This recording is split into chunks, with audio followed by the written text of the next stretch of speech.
ඉතින් දිරපතා කතා කරනවා. ඉරිගේෂන් වැඩ කරන්නේ. ඊට සල්ලි ඒගොල්ලෝ ආපහු රිටර්න් කරනවා. ඒක කොහොමද වැඩ කරන්නේ? ගරුණායි කියලා ඒරියා එකේ අක්කර 1089ක් තියෙනවා. ඒ විද්‍යාව මහම්බලා දින අක්කර 15කට. එතකොට අක්කර ආදි 2035 දවසට මෙතෙන්ට එනවා. අපට අක්කර ආදි 50යි හාරලා ලබා ගන්න පුළුවන්. ඔක සාර්ථකයක් නෙවෙයි. අපට රජ නිලධාරීන් විදිහට මහජනතාව ඔය කින විදිහට අපට පාවිච්චි කරන්න බෑ. අනිත් එක අපි එක එකනක් පර්සනල් එජෙන්ඩා ක්‍රියාත්මක කරන්නේ අපි ඉන්න බෙදෙන්න. අපි වහලු නෙවෙයි කරුවන්තුමා. අපට තියෙන අභිමාන රාජ්‍යසේවක විදිහට.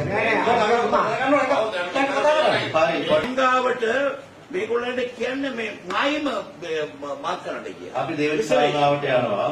නෑ මේක ඉතාලෙද ඔබතුමාට ඉදා ගත්ත ඔය තීරණය තමයි. ඒක තමයි ඔබතුමාට දැන් කතා කරලා තේරුම් ගන්න නැහැ කිව්වේ. මොකද DCC ගියපාර තීරණය ගත්තේ ගංගා බණ්ඩේකට අදාළ මීටර 60ක තියෙනවා මේ රිසිවේෂන් එක. ඒවා අදාළ තැන්වල නම් කිරීම ඊළඟ ඒවට මුදලක් යනවා. ඒ ඔක්කොටම feasibility report එකක් හදන්න අයවැය මුදල් වෙන් කරන්න ඕනේ. ඒ තීරණය තමයි ගත්තේ. ඒක කරන්න මුදල් වෙන් වෙන්න ඕනේ. ඒ තීරණය අරන් ඉවරයි. ඒක හරි. ඔබතුමා දැන් අර කරන්න මේ කරන්න කිව්වා කරන්න බෑ එහෙම. ඒකට කලින් ඔබතුමා දන්නවනේ.